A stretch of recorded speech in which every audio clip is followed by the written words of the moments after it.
2021. What an year for the movies. This year not only saw some incredible films come out, but also saw the revival of theatres. Now before we begin, let's just talk about the nature of films that came out this year. We saw many films made by renowned directors. We even saw many new directors establish their names. We saw a bunch of original screenplays, lots of nudity, which of course I can't show, quite a few big sequels, and so many amazing films across all languages and nations with important social messages which prove that cinema has become more diverse than ever. Note that this list is my personal one and your ratings may differ. Also note that I could not see a bunch of films because I'm only human after all. We have a few films that could not make this very large list, but they aren't bad films by any means, which include the likes of No Time to Die, Pig, and Eternals. Alright, with that, let's see the films ranked between 21 to 11 in quick succession. At 21, we have a beautiful coming-of-age film, Coda. At 20, we have Germany's official Academy Award entry, I'm Your Man. 19th place goes to the hilariously fun western with one of the best title frames of the year, The Harder They Fall. Now, a lot of people are going to get triggered at the film that ranks 18th, which is... Don't ask me why it's 18th, let's just say, My List, My Rules. 17th place goes to Shoojit Sircar's moving masterpiece, which was heartbreaking but equally meticulous as a film. We have Sardar Udham. 16th place is Pedro Almodovar's Parallel Mothers, which uses colors so well and is simply beautiful to watch. 15th goes to 2021's most pretentious film. Yes, that's right, I am talking about Annette. Adam Driver and Marion Cotillard give some incredible performances in this film, and from the opening sequence, I was sucked into the film's absolutely weird style. 14th place goes to Bo Burnham's brilliant special, which he shot and composed entirely by himself, inside his home. Jane Campion may very well win Best Director award this year, and with good reason. At 13th, we have her Western drama that has it all: a good score, brilliant performances, and it makes us think. The Power of the Dog, ladies and gentlemen. At 12th place, we have Petite Maman. In 2019, Portrait of a Lady on Fire was my favorite film, and Celine Sciamma returns with a sweet yet ghostish drama, Petite Maman, which I found absolutely beautiful to watch. It is short, sweet, and to the point, but equally heartwarming.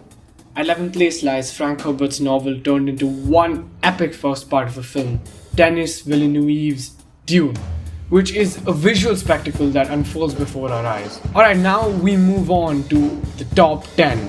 I loved so many of the films that couldn't even make it to the top 10 just because of how good these next few films are. At 10th place, we have No Way Home is definitely the best movie experience I've had all year. Like almost half the world, I had been waiting for this film ever since it was announced, and my theatre experience remains unparalleled to any other film on this entire list. Sure, the film had flaws, but sometimes the experience counts for more than anything else. I grew up watching Spider-Man, and this film brought back the nostalgia of the friendly neighborhood Spider-Man. I found myself laughing, shouting, cheering and clapping with everyone else in the theatre, which was completely packed. In such risky times, it deep down made me feel so happy to see people rush to theatres to watch this film. The movie even revived cinema halls. What more could I have asked for?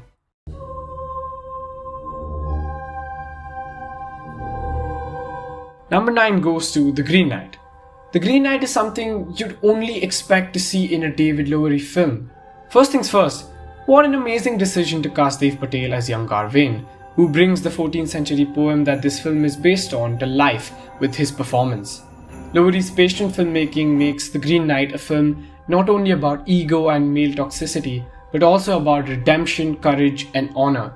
The ending of the film may not have been appreciated by everyone, but in my opinion, the film to me became the perfect folklore turned into cinema thanks to what was an absolutely amazing climax sequence.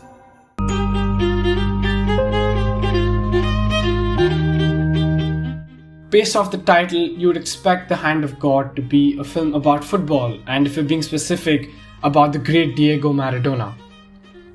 Well, it is about Maradona, and it is about football, but it is so much more than that. The film is director Paulo Sorrentino's most personal work till date, and one could feel it. It was so personal that a lot of the film was even shot in his childhood home in Naples. The film is simply beautiful to see, with each shot more mesmerizing than the other. The colors are gorgeous, and so is the film's story, which is about self-discovery. The Hand of God is a film about filmmaking as well and pays tribute to some of the greatest Italian filmmakers in history. The Hand of God goes from being an adult family drama to a gentle coming-of-age story that is handcrafted by a filmmaker whose story we absolutely need to hear.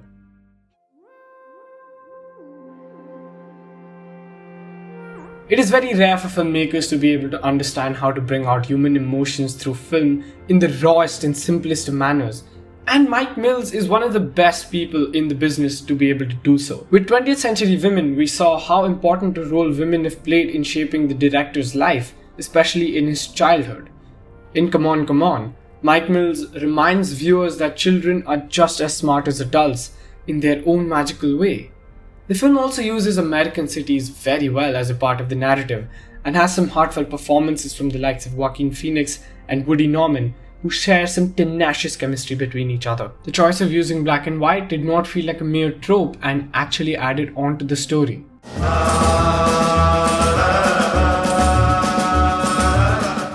Rumors have it that Wes Anderson cracked up the Wes Andersonometer up to 200% in the French Dispatch, and I can assure you, he most certainly did. Did it work? For me, yes, absolutely it did. A lot of people will argue, however, that apart from some of the year's best cinematography, the film lacks substance. How could a film with a prologue, 3 meticulously crafted stories across various fields of journalism, and an epilogue have no substance? How could a film that has an ensemble cast following the orders of one of the world's most creative filmmakers that results in deadpan humor have no substance? In truth, French Dispatch is scintillatingly perfect. It is a filmmaker at his best, at his peak, enjoying every second of his craft. It is a love letter to journalism, to the French wave of cinema, and so much more. Oh, but it lacks substance. I'm sure it does.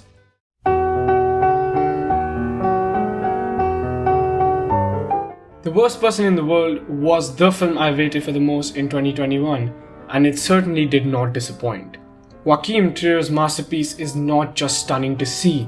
The Norwegian drama's themes are brought out brilliantly through the plot, and the characters and Renate Reinswe's performance is pure perfection. She won the Cannes Best Actress award, and I can see why. But what was mind-boggling to me was as to how this was her debut performance. The Worst Person in the World is exactly the kind of movie that I dreamed to make as a filmmaker. It had everything I wanted to see, from humor to a political undertoning.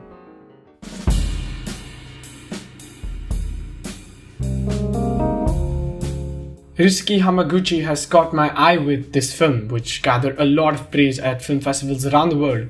Winning the Grand Prix alongside A Hero by Asghar Farhadi, this film is one of the most intimately crafted emotional dramas I've seen in a long time. Hamaguchi has paid great attention to detail in the film, and one can see that in every single frame. The use of dialogue in the film is extremely smart, and it feels almost poetic to see. The runtime of 3 hours breezed past, as I was completely engulfed in the film's narrative. It doesn't try too hard to be something incredibly unique, and yet it manages to be something I wish I could have said I've seen before.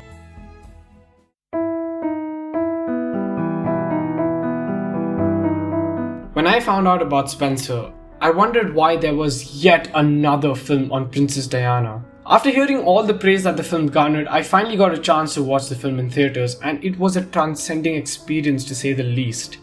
The film managed to do something that I did not expect it would, and I'll come clean and say it. Spencer was the first film to make me cry this year, and one of the only films to make me cry this year. There was just something about the film, especially one of the final montages, that felt so incredible to witness. It was filmmaking at its purest. It was simply scintillating and gloriously gorgeous. Kristen Stewart delivers a generational performance, and I genuinely hope with all of my heart that she wins the Best Actor Female award at the Oscars this year, for she deserves it. Spencer is a film that isn't the regular Princess Diana biopic. It is a close look into 3 days of her life during Christmas with the royal family. We see Princess Diana at her most raw and vulnerable state. The film brings out the themes of mental illness and the vanity and disregard of the royal family. A great film that I'll only love more with every single rewatch. And speaking of rewatch, At number 2, we have another film that I can rewatch at least 100 times and I'll never get bored of it.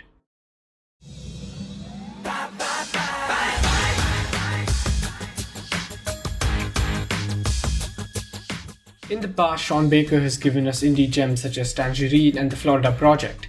Red Rocket may arguably be his most ambitious project till date, but it is most certainly his funniest film. Red Rocket is more of a slice of life than a film, and that is one aspect of Sean Baker's filmmaking that I adore. Along with this, Sean Baker's ritual of having some of the most vibrant colors and the beautiful use of sunlight is still observed in Red Rocket. The film is heartfelt and humorous, which is exactly how I hoped it would be given the premise. Simon Rex, who plays the aging adult film star Mickey Saber, delivers an Oscar-worthy performance as the lead actor. His screen presence is immense and he breathes Mickey Saber to life. I could not help but remember Paul Thomas Anderson's Boogie Nights while watching the film. And now, since we are talking about Paul Thomas Anderson, I think this is the right time to perfectly transition to my favorite film of 2021, which is indeed Paul Thomas Anderson's latest film.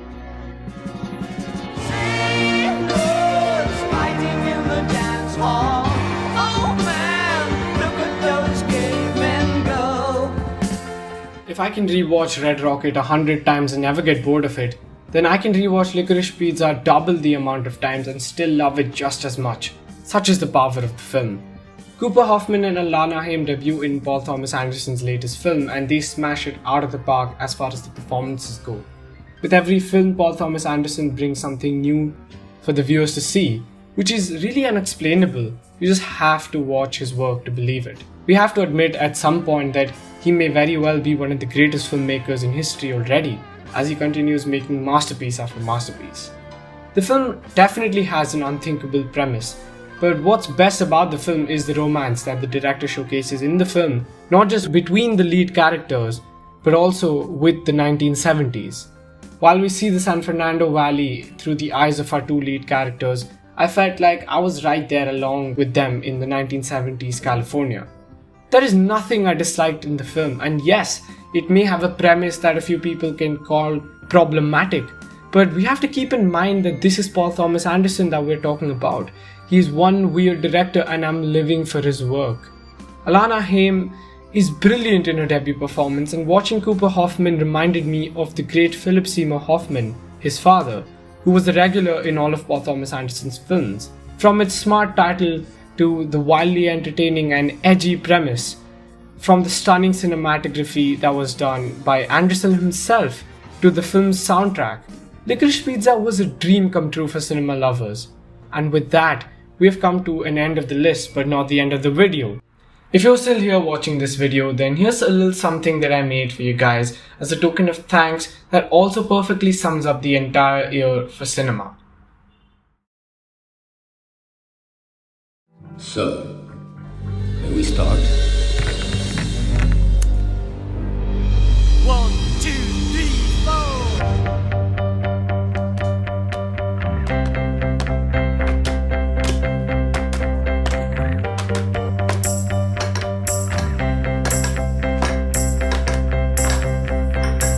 So may we start. So may we start. It's time to start. Flight time to start.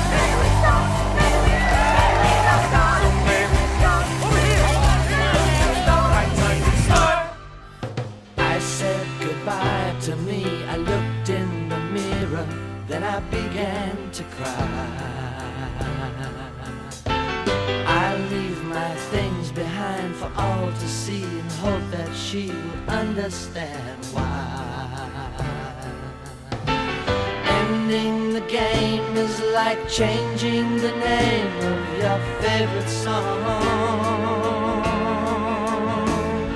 Step out of rhyme for the very first time and the song is gone.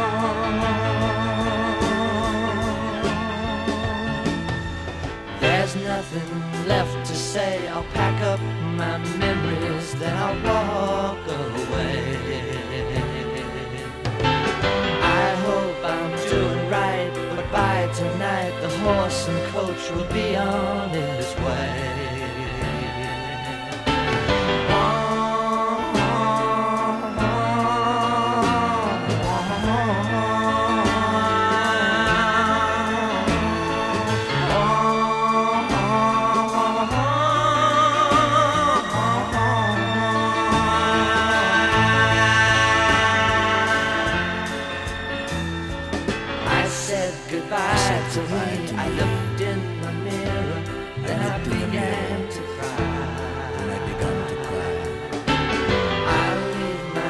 things behind for all to see and hope that she will understand.